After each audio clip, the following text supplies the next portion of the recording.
Hey everyone, welcome back to the channel. Today we're diving into the latest Genshin Impact tier list for version 5.3 as of January 2025. We're gonna break down all the best 5-star and 4-star characters, covering everything from main DPS to sub DPS and support roles, all at zero. Whether you're grinding to get your dream character or just looking to optimize your team, this guide has you covered. And don't worry, we update this list every day, so make sure to check back for any changes. Now, let's talk about who's at the top of the tier list right now. Some characters have really shone this update, while others might need a little more love. If you're aiming for maximum efficiency in your team setups, knowing who performs best in specific roles is key. But remember, this is a game that constantly evolves, so who knows what changes the next update will bring. Stick around and let's explore the best picks for your next Genshin Impact adventure. I'm quickly moving on to the video and I'm ranking characters in Genshin Impact. Before we start, if you enjoy these types of tier list videos, don't forget to like the video and subscribe. Enjoy watching. My friends, only 0.1% of viewers subscribe. If you like this type of content, please do not forget to subscribe to the channel. Thank you in advance for your support. The characters in this tier are, in order from top left to bottom right, Razor, Dehya, Xinyan, Aloy, Xinyan, Traveler Geo, Amber, Traveler Anemo, Traveler Hydro, Noelle, Chongyun, Lisa, and Xinyan. Let's talk about some of the characters in Genshin Impact who aren't exactly living their best lives in battle. I'm not saying they're completely useless, but let's just say they need a little extra love or maybe some better buffs to make them shine. We're diving into the D tier, so buckle up because there's a bit of disappointment to go around.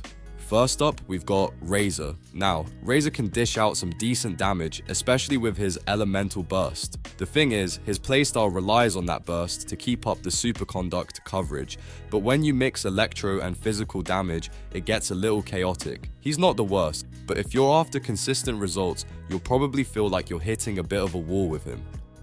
Then there's Dehya. Poor Dehya. She's all about that damage, but her elemental skill and burst just don't hit hard enough unless you're stacking buffs like crazy.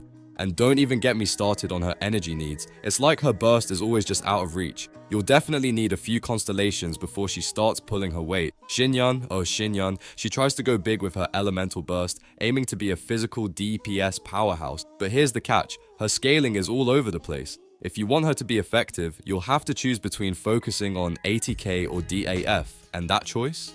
It just doesn't feel good. You're left with the pretty awkward playstyle that doesn't fully optimize her potential.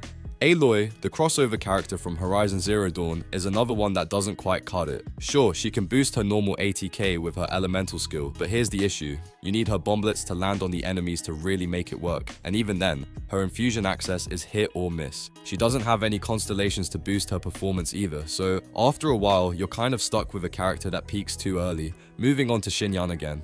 And I'm not just repeating myself, her elemental skill can provide some off-field pyro damage, which sounds pretty good in theory, especially for Burgeon or other pyro-related reactions. But the damage, it's just not consistent enough. C2 does give her a crit hit from her elemental burst, so that's something, but quick swap builds aside, you're probably not using her as a core part of your team. Traveler Geo is a bit of a mixed bag. On one hand, you've got that nice elemental skill damage, and yes, blocking enemies with both the elemental skill and burst is pretty cool. But when you consider that the Traveler doesn't have any super flashy abilities, they don't quite stand out. And unless you're lucky enough to get that C4, their elemental burst recharge isn't exactly a game changer. Amber, oh Amber, she can apply AoE pyro damage with her burst, and sure, her elemental skill does a great job at taunting enemies away from your main DPS. But let's be honest, you're mostly going to be using her as a utility character, not as a core member of your team. Even her C6 constellation, which gives party-wide buffs, doesn't do enough to make her a must-have for high-level gameplay. And last but definitely not least, the Traveler Hydro. The playstyle here just doesn't feel smooth. The elemental burst is kind of meh, and the Hydro application is really inconsistent. You're better off looking elsewhere if you need someone who can apply Hydro reliably in battle. So, that's the rundown of the D tier characters. They're not terrible, but they definitely aren't carrying your team anytime soon. If you've got any of these characters, don't worry, they can still have their moments. But as far as optimal gameplay goes, you might want to look for better options to fill out your roster. The characters in this tier are, in order from top left to bottom right, Yanfei, Heisu, Clay, Kave, Kokomi, Fremenat, Ningguanga, Kachina, Kieya, Dehya, Lisa, Chongyun, Sashiyu, Kiki, Barbara, Traveler Electro, Rosaria, Candice, and Dory. Let's talk about some of the characters in Genshin Impact who might not be your first pick for the top tier lineup, but still bring something interesting to the table. I mean, C tier characters. They might not be the stars of the show, but they sure have their moments. So grab your favorite snacks and let's dive into the world of some lovable underdogs in Teyvat. First up, we have Yanfei. She's got those pyro attacks that can wipe out enemies with her normal and charged attacks. Sounds great, right? Well, here's the catch. She's got a hefty stamina consumption, but with her C1, she becomes a little easier to handle. Don't expect her to blow your mind in terms of scaling though. She's a solid 4-star character, not a world beater. But hey, if you love pyro, she's a fun option. Next, we've got Heizu. This guy is all about swirl and koshrat, and you can use him as a viridescent Venera driver or a quick swap burst DPS. His elemental skill hits hard with swirl, but let's be honest, his overall damage output doesn't quite stack up to the big leagues. Still, he's got that unique playstyle that's pretty fun if you want a different approach to your teams. Klee is up next, and she's here to make some explosive entrances with her normal and charged attacks. She's excellent at clearing groups of enemies, but she's definitely got a clunky playstyle. To really make her shine, you'll need to min-max her rotations, and that's not for everyone. But if you're up for the challenge, Klee can really blow up the battlefield. Then there's Kaveh, a great dendro driver for bloom-based teams. He can buff your team and keep things ticking, but his personal damage is a bit lackluster. If you're all about those reaction-based team memes, Kaveh can fit in well, but don't expect him to carry the damage load on his own. Let's talk about Kokomi for a bit. She's not your typical DPS, she's a Hydro support character who shines in reaction-based team booms, especially for Bloom and Electro charged. The catch? She can't crit, which means you'll need to pair her with characters who can boost her damage or provide extra reactions. Still, her healing abilities and self-sufficiency make her a solid pick, especially for keeping your team alive. Freminet is up next, and this guy's a bit of a wild card. He can go either cryo or physical DPS, depending on how you want to build him. The problem though is that his 4-star rarity kind of holds him back. His damage is solid, but it doesn't quite compete with the top tier DPS characters. If you enjoy versatile playstyles though, Freminet could work for you. Ningguang is here to bring some Geo DPS action to the table. Her charged attacks pack a punch, but to really maximize her potential, you'll need to invest heavily in her constellations. If you're looking for an easy to use character, she might not be it. But for those who are willing to pour in the resources, Ningguang can be a solid damage dealer with her combo of normal and charged attacks. Last but certainly not least, Kachina. She brings solid off-field damage to the table and can equip the Scroll of the Hero of Cinder City, which is a pretty powerful artifact set if you're using Natlan characters. She's decent, but like a lot of C-tier characters, she's not really setting the world on fire. Still, she can offer some decent utility if you're looking for a versatile team member. So there you have it, a look at some of the underappreciated characters in Genshin Impact. They might not make it into your main squad all the time, but with the right setup and playstyle, they can definitely shine in their own way. Keep experimenting with different combinations and you might just discover some hidden gems in this tier. The characters in this tier are, in order from top left to bottom right, Yoimiya, Cephos, Ito, Kino, Keiking, Noel Arsalu, Eula, Albedo, Ayato, Kokomi, Traveler Pyro, Toma, Traveler Dendro, Lynette, Zhongli, Guru, Mika, Sigawina, Layla, Sayu, Yu, Toma, and Dahaya. Alright, let's dive into the heart of Genshin Impact and talk about some of the B-tier characters. Now these aren't the underdogs that you'll completely write off, but they're also not your top tier, show-stealing legends. These characters have their strengths, but also need a little love in terms of team setups and builds to really shine. First up, we've got Yoimiya. She's a powerhouse when it comes to pyro damage, especially with her elemental skill that infuses her normal attacks. It's got a nice high base scaling that can melt through enemies if you've got the right support to boost her resistance to interruptions and give her that extra attack speed. Without those though, she might struggle a bit to perform at her best, but with the right team, she can definitely bring the heat. Next, let's talk about Cephos. He's got a lot of versatility in how you can play him, whether you're spamming charged attacks or using his elemental burst to spam normal attacks. However, that charged attack playstyle does require you to stay in place, making him a bit vulnerable to interruptions. Plus, being a 4-star character means his stats are naturally a little lower compared to others. But with the right setup, Cephos can still pull off some solid performance. Itto is another B tier contender. He's got a solid base scaling for his charged attacks and elemental skill, especially during his burst phase. But here's the catch. You need his high energy elemental burst to really get the damage rolling, and the second you switch him out, that damage train stops. His damage potential also needs heavy investment in terms of artifacts, weapons, and team comps, but if you can manage all that, he can absolutely hit like a truck. Then there's Cyno, who's an interesting pick as an electro hyper carry for Dendro reactions like Aggravate and Hyper Bloom. His elemental burst is key to his damage, and much like Itto, switching out at the wrong time will throw off your tempo. He also suffers a bit from low resistance to interruptions, which can mess with your rotation, but in the right hands, he can still trigger those big reactions and rack up the damage.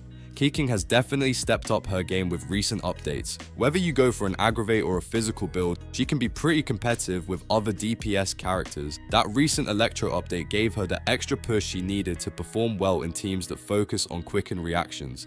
Keeking might not be the flashiest, but her flexibility makes her a reliable choice in a lot of situations. Noelle is an absolute tank with great sustained damage thanks to her unique blend of ATK and DEF stats. When you get her to C6, she really starts to shine with that power spike. Her shields and healing make her a self-sufficient powerhouse, meaning she doesn't need too much support to stay relevant.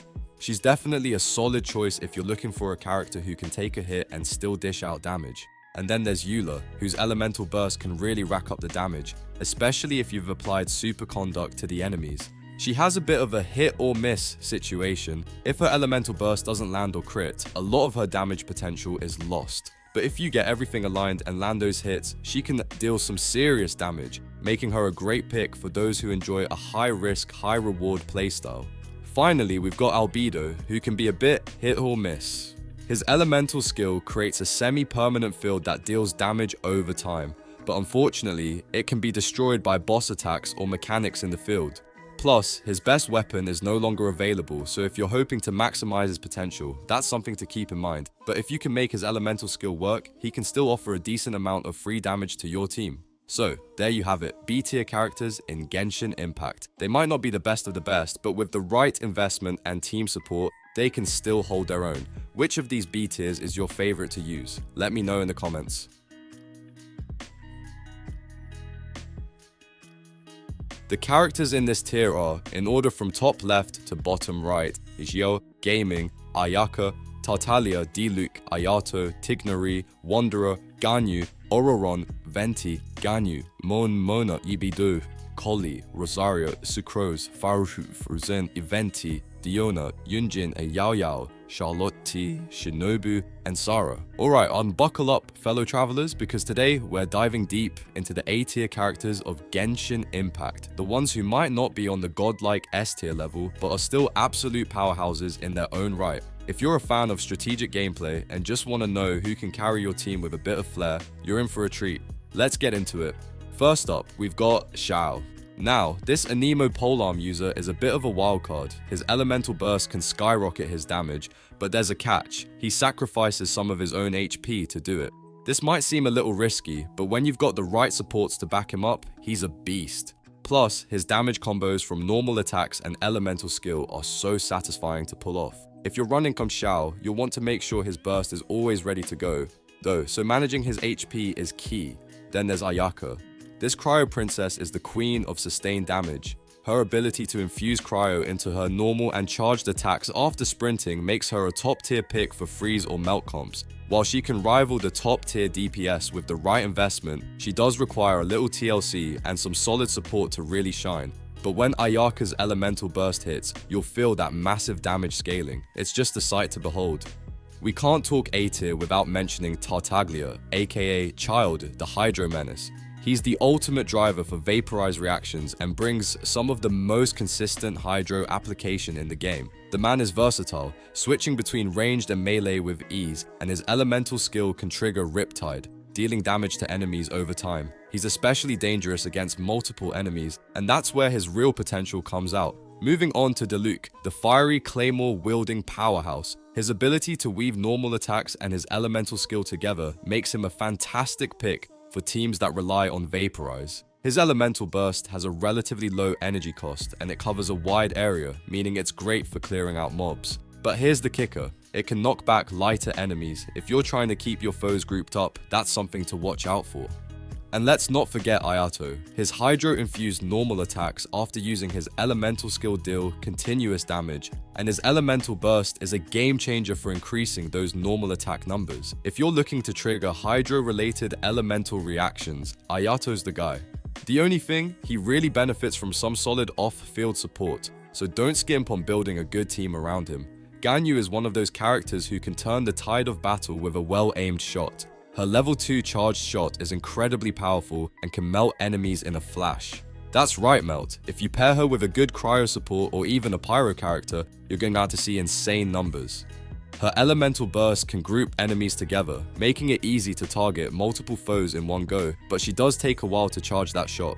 Patience is key. Venti, the Anemo Archon himself, has a talent for crowd control. His elemental burst is like an ultimate magnet, pulling enemies in while dealing tons of swirl damage. If you've got a team built for reactions, Venti is a must, but he does have his downsides. He struggles with enemies that are harder to pull in, and without proper support, he can fall short in those tougher fights. Lastly, we've got Yun Jin, who's all about boosting normal attack damage. Her elemental burst gives a hefty buff, and the more elements in your party, the bigger the boost. It's a game changer for normal attack focused teams, and when she hits C6, she even grants normal attack SPD buffs, making her a total powerhouse in the right hands. And there you have it, folks. These A tier characters are absolute game changers with the right setups. They may not have that S tier god level potential, but they more than hold their own in any team. So, which one's your favorite? Let me know in the comments.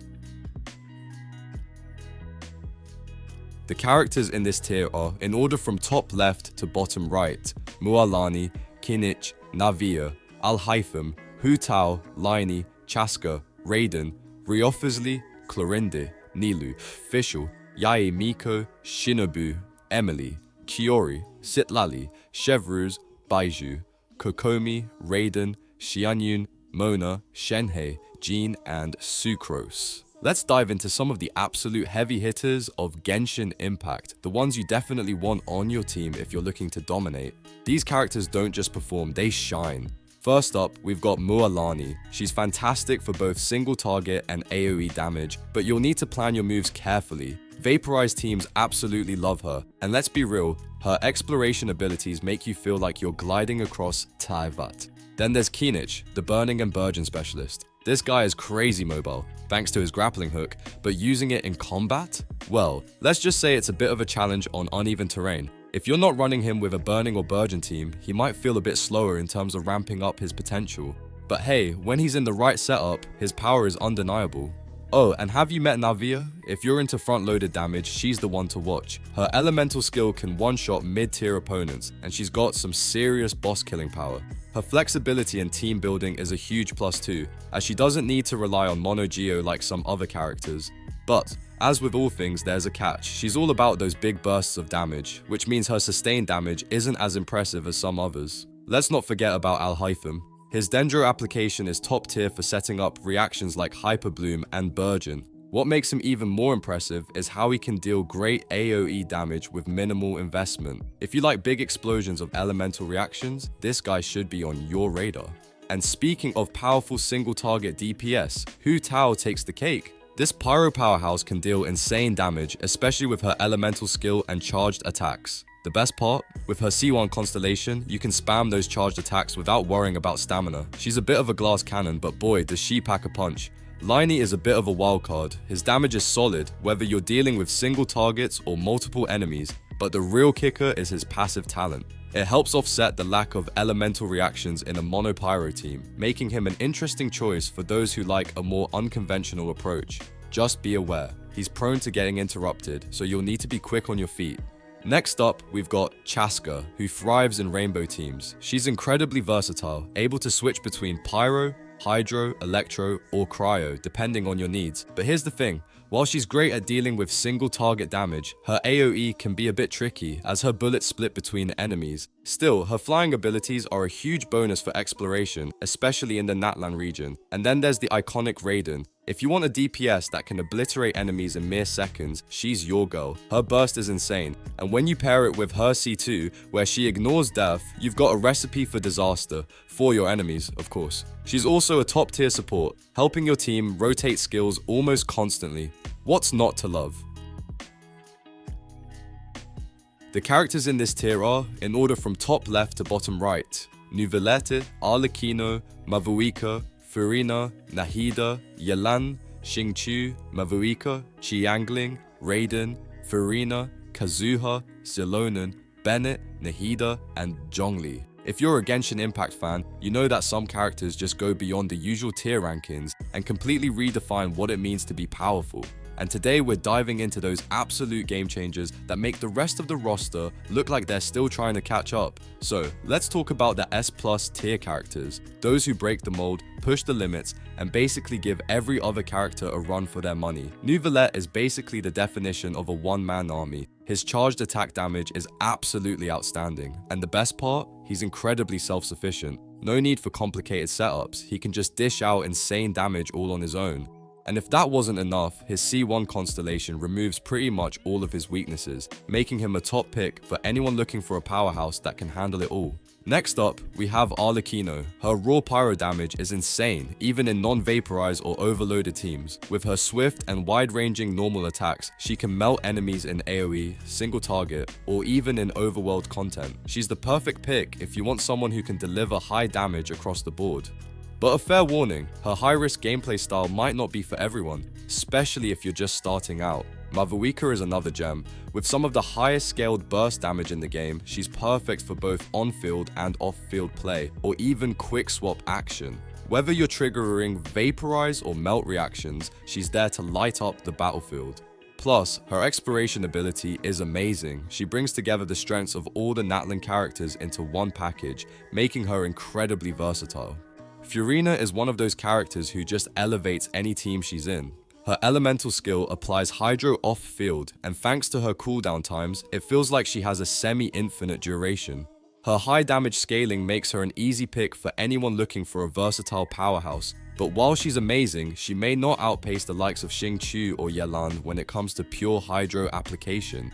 Speaking of hydro characters, let's talk about Nahida. If you're building a Dendro team, she's a must-have. Her elemental skill is incredible for off-field damage, and it applies Dendro multiple times over a long duration. And if you've unlocked her C2 constellation, she's practically a must-have in any Dendro-focused comp. You simply can't ignore how well she works with reactions like burning or aggravate. Now, Yelan is another one that absolutely shines as a sub DPS. Her elemental burst is a game changer, setting up or triggering hydro elemental reactions with ease while buffing your active character's damage. But that's not all. Her elemental skill is no slouch either. It deals competitive damage, provides energy for her burst, and even groups enemies together.